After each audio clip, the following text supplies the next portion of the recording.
Shalom, Betani Batam Community. Kembali kita bertemu dalam program 5 menit penuh harapan. Kita melanjutkan pembelajaran kita, sabda terakhir atau sabda ke-8, sabda bahagia yang ke-8 dari Tuhan Yesus dalam Matius 5 ayat 10 sampai 12. Saya bacakan lagi Bapak Ibu. Berbahagialah orang yang dianiaya oleh sebab kebenaran, karena merekalah yang empunya kerajaan surga. Berbahagialah kamu jika karena aku kamu dicela dan dianiaya dan kepadamu difitnahkan segala yang jahat.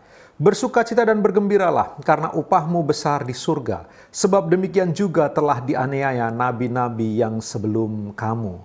Bapak Ibu, Betani Batam Community, kemarin kita telah merenungkan bahwa khusus tentang penderitaan, Matius mencatat sampai 3 ayat. Tuhan Yesus berkata cukup panjang tentang berbahagialah orang yang dianiaya oleh sebab kebenaran. Sama dengan orang yang menderita. Kalau Bapak Ibu mengamati cara Tuhan Yesus memberitakan sabda bahagia dan cara Matius menuliskannya. Ingatlah di dalam ayat yang ketiga kita telah belajar. Berbahagialah orang yang miskin di hadapan Allah, karena merekalah yang empunya kerajaan surga. Sekarang di sabda yang terakhir, persis kalimat yang sama.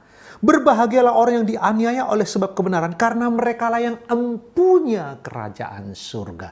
Jadi diulang Bapak Ibu, orang miskin, orang yang empunya kerajaan surga, orang yang miskin rohani. Sekarang diberitahu, orang yang menderita oleh karena kebenaran, mereka juga adalah orang-orang yang empunya kerajaan surga. Jadi sabda bahagia di dalam musik seperti sebuah inklusio, dibuka dan ditutup dengan kata yang sama. Merekalah yang empunya kerajaan surga. Ya, orang-orang miskin sangat dekat dengan penderitaan.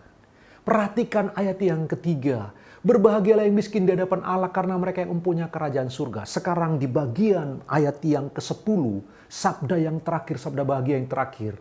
Mereka yang menderita oleh karena kebenaran, mereka yang empunya kerajaan surga. Sekali lagi, seringkali orang-orang yang miskin adalah orang-orang yang paling akrab dengan penderitaan.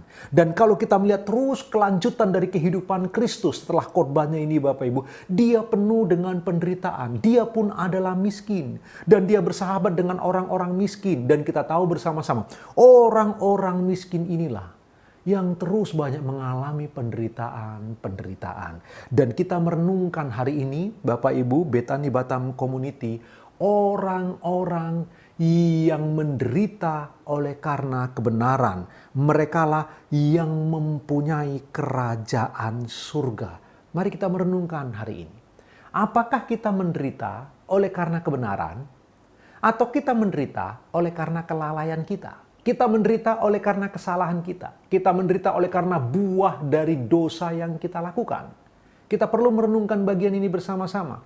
Karena yang terberkati adalah mereka yang menderita, mengalami penganiayaan oleh karena kebenaran. Bukan oleh karena sebuah pelanggaran terhadap hukum pemerintah.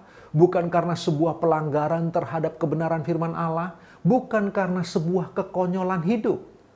Pendek kata, bukan karena buah dari dosa yang dia lakukan. Jika kita melakukan kesalahan, lalu kemudian kita mengalami penganiayaan, itu adalah sebuah kenormalan. Jadi hukum ini begitu radikal dan revolusioner. Justru ketika orang-orang mengalami penganiayaan oleh karena kebenaran, orang-orang seperti itu yang berbahagia, orang-orang seperti itu yang terberkati. Berbanding terbalik dengan dunia ini. Jika begitu, Bapak Ibu, renungkanlah kebenaran firman Tuhan sepanjang hari ini, Betani Batam Community.